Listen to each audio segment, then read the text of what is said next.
Basically to understand pointers, उसके जो नाम में पॉइंटर्स लिखा हुआ है, it is pointing to something. Just forget about whatever theory I have written in front of you. Just understand a pointer is a variable which can store address of another variable. ये एक definition fix कर लो mind में. Okay, a pointer is a variable which can store address of another variable. See, एक integer variable दूसरे integer variable का address नहीं store कर सकता. उसके लिए उसका टाइप एक नॉर्मल इंटीजर नहीं हो सकता, उसका टाइप कुछ और होना चाहिए. तो उसका टाइप होता है पॉइंटर वेरिएबल. वो एक नया कंस्ट्रक्ट है सी प्रोग्रामिंग में, where this variable is able to store address of another variable. अब इसको कुछ अलग तरीके से लिखना पड़ेगा प्रोग्राम में. अगर मैंने इंट ए भी सेम ला और इंट पी भी सेम सिंटैक्स से लिखा, तो how will I differentiate between? जैसे हम लोग डिफरेंशिएट करते हैं एक नॉर्मल वेरिएबल और फंक्शन में, एक नॉर्मल वेरिएबल और एरे में, वैसे ही एक नॉर्मल वेरिएबल और पॉइंटर में सिंटैक्स का कुछ तो डिफरेंस होना चाहिए. For that reason, we have star associated with pointer name. Either you can associate the star with a data type, or you can put the star along with pointer variable name p. In most of the reference sites or reference books, you will always find pointer name as p or ptr, likewise used. p, q, ptr, likewise pointer names are always used generally. So here if you see, these pointer variables are supposed to declare or supposed to store address of another variable. तो जो मैंने normal variable declare किया है int n is equal to 10, अब ये n का address हम कैसे लिखेंगे? एम्परसेंड. अभी किसी ने डाउट पूछा था, एम्परसेंड क्या करता है? एम्परसेंड एक वेरिएबल का एड्रेस एक्सेस करता है. तो इन सिंपल वर्ड्स में एक पॉइंटर को दूसरे वेरिएबल का एड्रेस स्टोर करने के लिए मुझे क्या सिंटैक्स लिखना पड़ेगा प्रोग्राम में? मुझे लिखना पड़ेगा, let's see, there are very simple pointer example we have here. These three lines are very much important. So I'm declaring a simple number here, a simple pointer here, and then address of that number is stored in pointer variable p. Okay. Now to print that address of that variable, we generally use format specifier %x. वो सारी चीजें, क्योंकि normal integer के लिए we use %d. Okay. So what happens in this case? Address of number.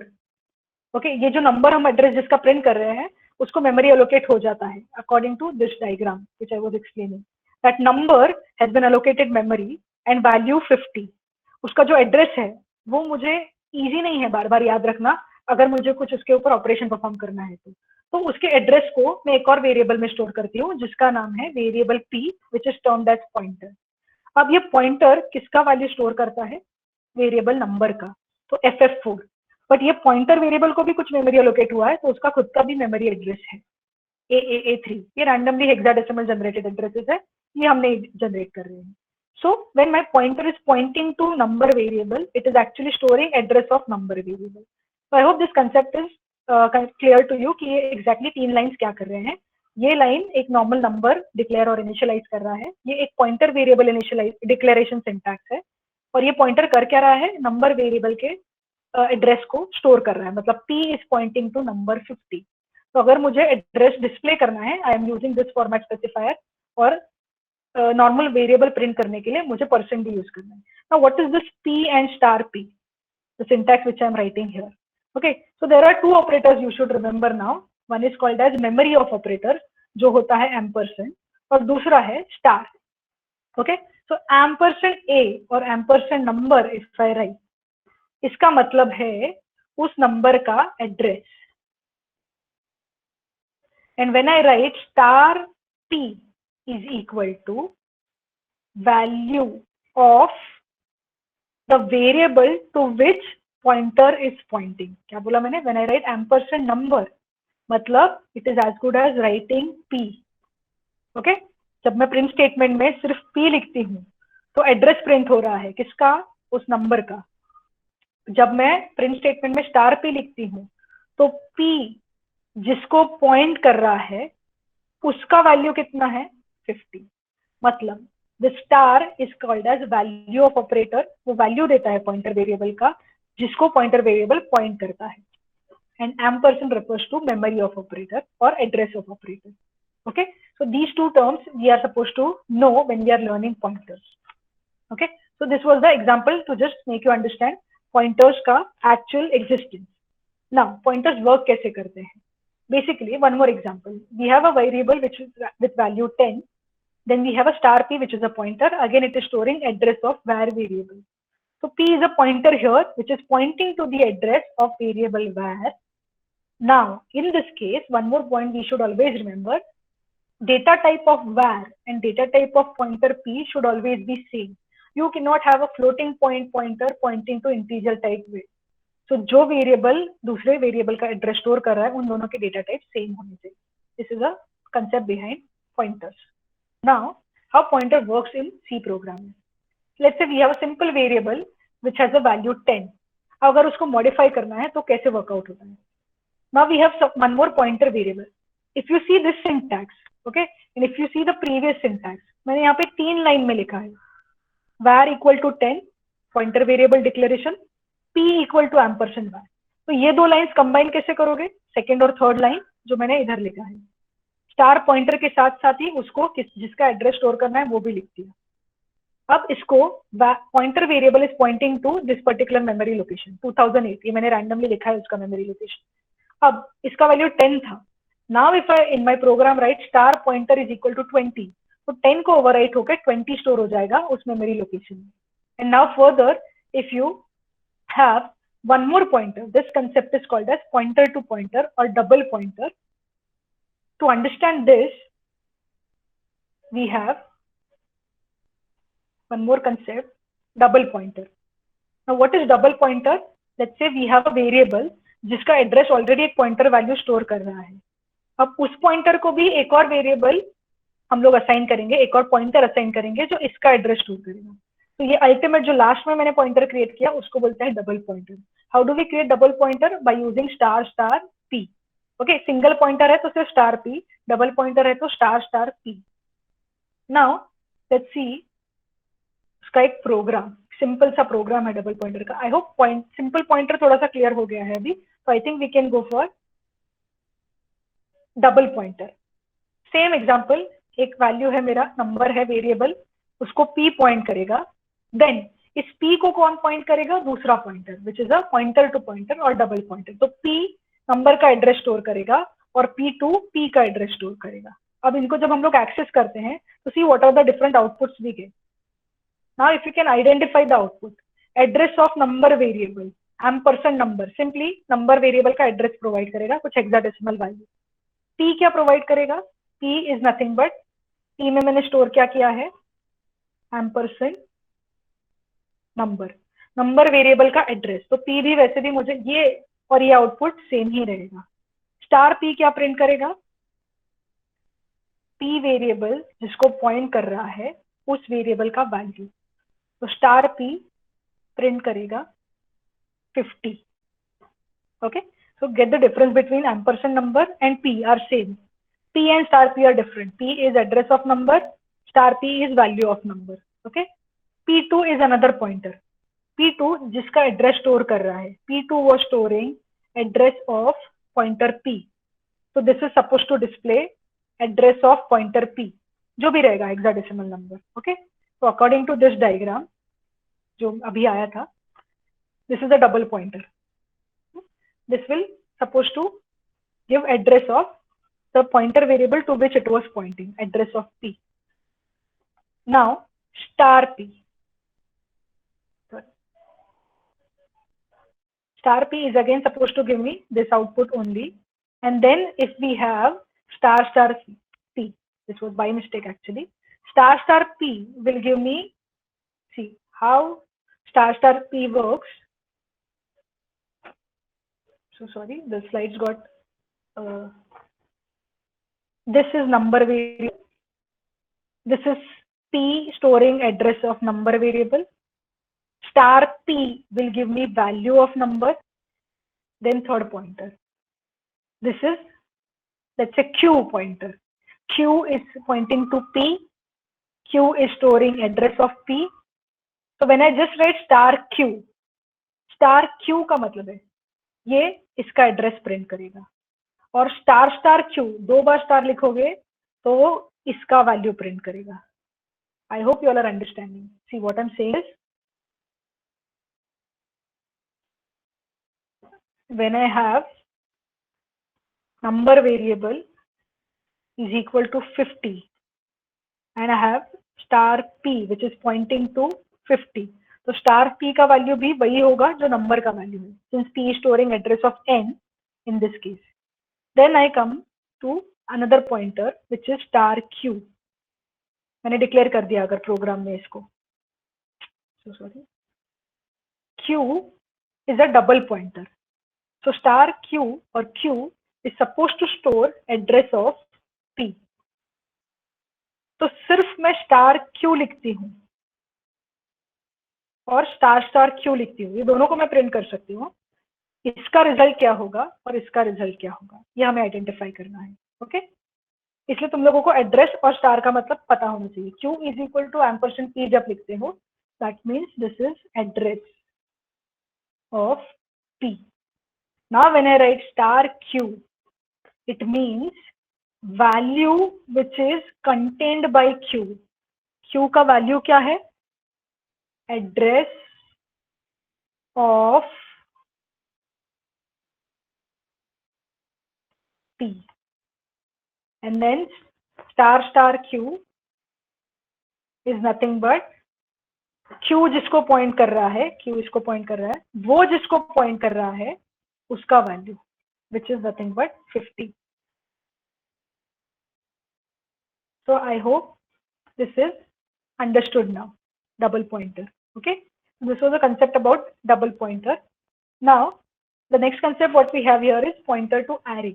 Now why pointer to array is important? Because some of the examples in structures use pointers, and in array also we need to access array locations by using pointer variable. So how do we know? अभी हमने देखा था pointer एक normal variable को कैसे assign करते हैं. How can we assign pointer to array location? So it is now supposed to store address of array instead of address of a normal variable. तो डिक्लेरेशन में कुछ चेंजेस नहीं है.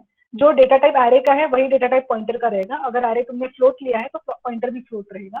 Star p, p is suppose to store address of array.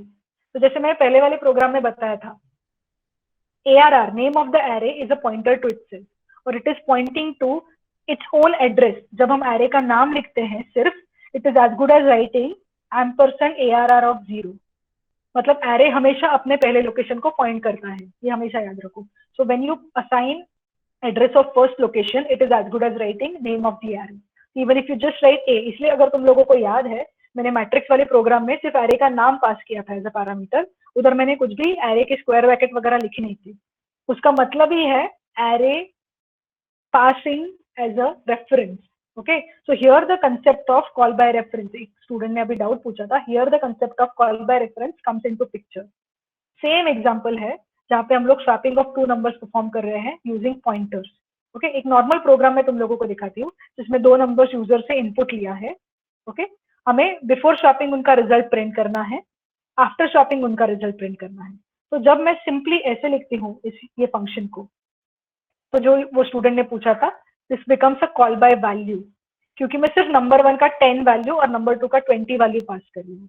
जब मैं यहाँ पे ampersand add करती हूँ, मतलब मैं इस वेरिएबल का एड्रेस पास कर रही हूँ एज अ पैरामीटर, और वो रिसीव करने के लिए, सिंस कोई वेरिएबल का एड्रेस स्टोर करने का एबिलिटी सिर्फ पॉइंटर वेरिएबल के पास है, इनके स्वैप फंक्शन के पैरामीटर में सिर्फ पॉइंटर वेरिएबल डिक्लेयर कर सकती हूँ.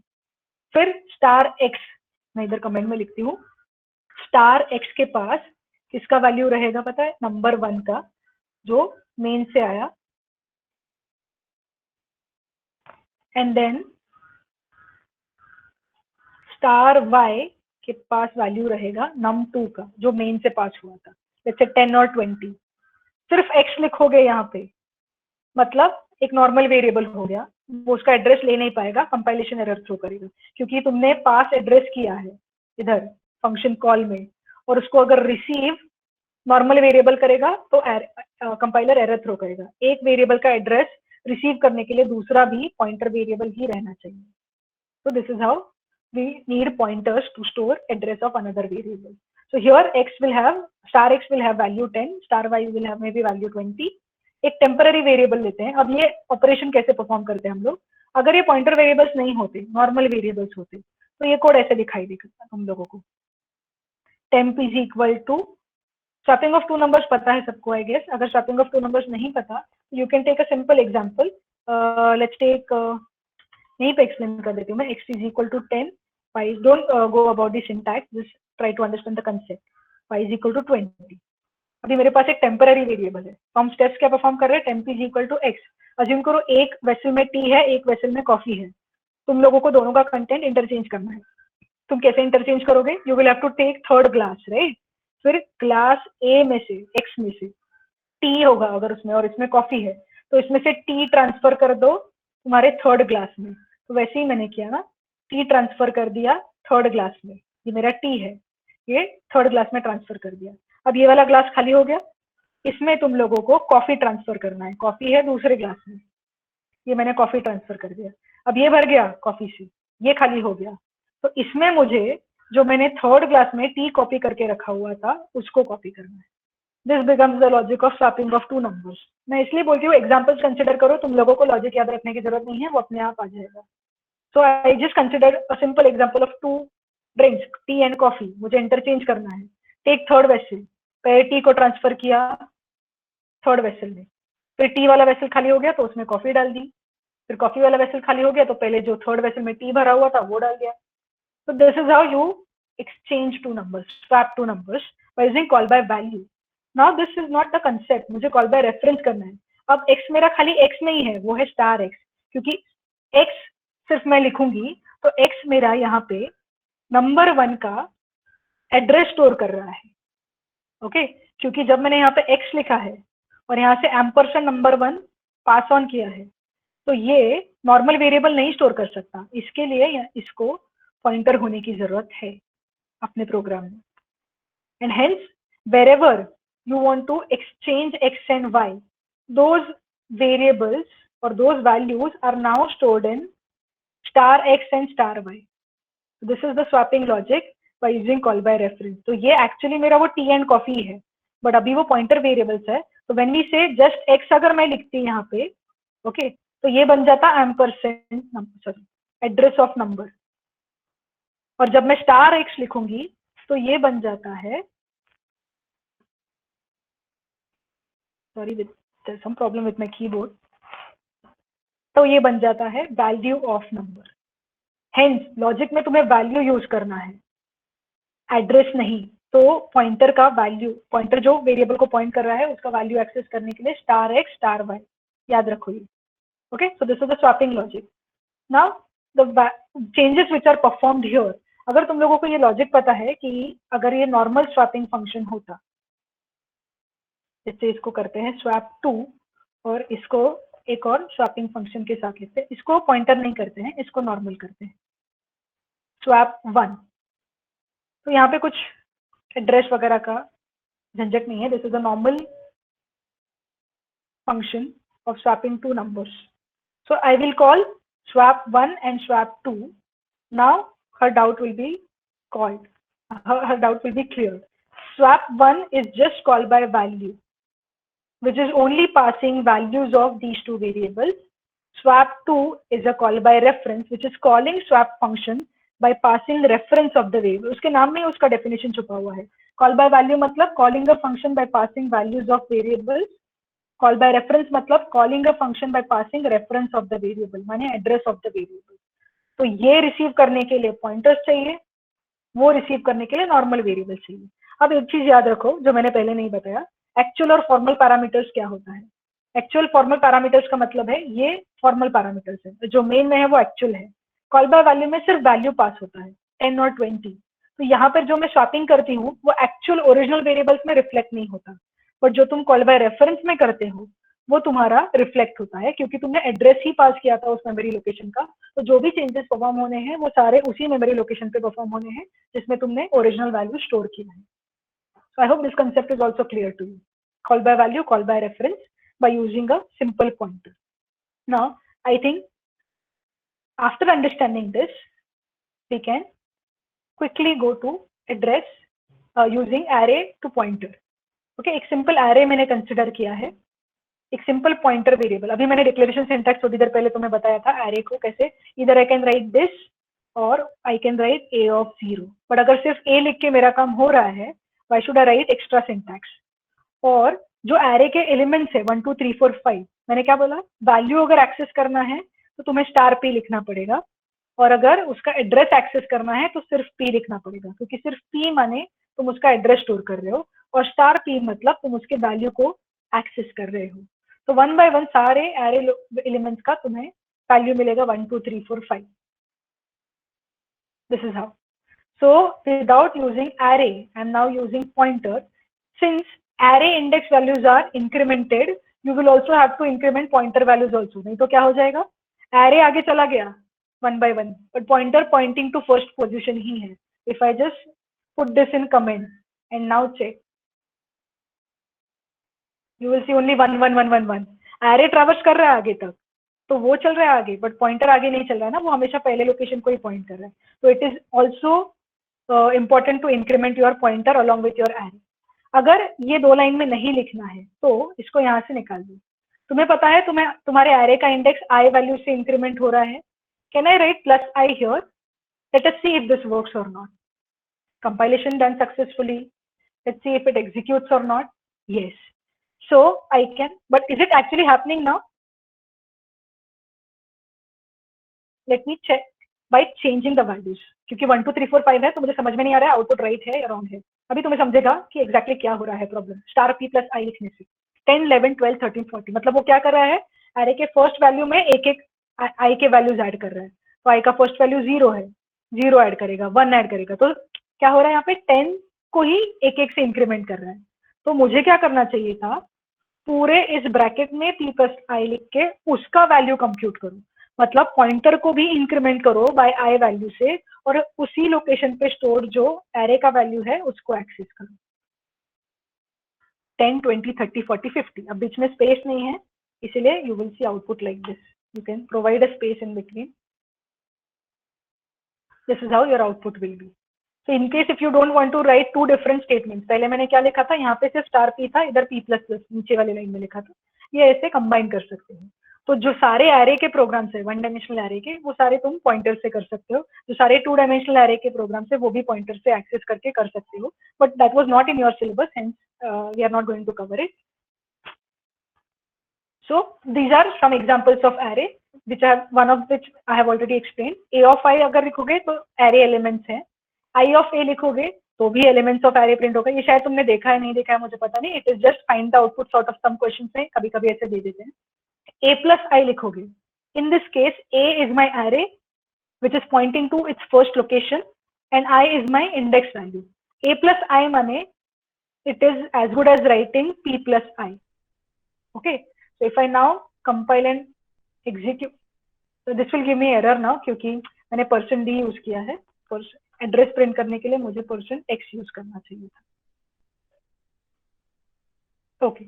In some of the examples it might work, it might not work. Anyway, if you just execute this, you will see some random numbers here, garbage values here. So it is supposed to give me address value. If I just write a plus I or p plus I, then a is nothing but array is a pointer to itself. तो सिर्फ मैं a भी लिखूंगी या p भी लिखूंगी, दोनों. Actually p point कर रहा है array a को और a भी अपने आप को पॉइंट कर रहा है. ऐसे है array का कंसेप्ट एक्चुअली.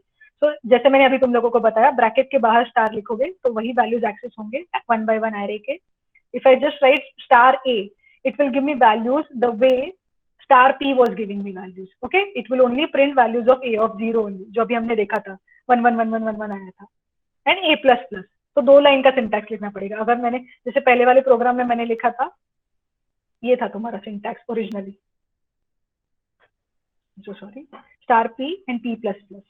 वैसे if I just write array का नेम a है और यहाँ पे a प्लस प्लस, क्योंकि array is a pointer to itself, तो ये लाइन वो बोलेगा कुछ काम का नहीं है. And then here a plus plus will throw an error, L value required as increment operand. Okay, so I think this Genie will have some problems in some of the operations of C programming, but Turbo C I think it should work, and it will a plus plus will give you compile time error because array का base address, because array is always pointing to itself, तो उसका base address तुम लोग change नहीं कर सकते. While performing P plus plus, what you are doing is you are incrementing the second variable pointer which was pointing to array. वो array जो अपने आप को पॉइंट कर रहा है, तुम उसको बेस एड्रेस को नहीं चेंज कर सकते. जो पॉइंटर है तुम्हारा p, उसको आगे आगे लेके जा रहे हो, उसको चेंज कर रहे हो. Okay, so that was the concept behind it. So please understand, star of a plus I is same as a plus I. Star of b plus I is also same as a plus I in pointers. Double pointers we have already seen. Some examples on pointers we have seen. Call by reference we have seen. Double pointer we have seen. Now we can go for structures.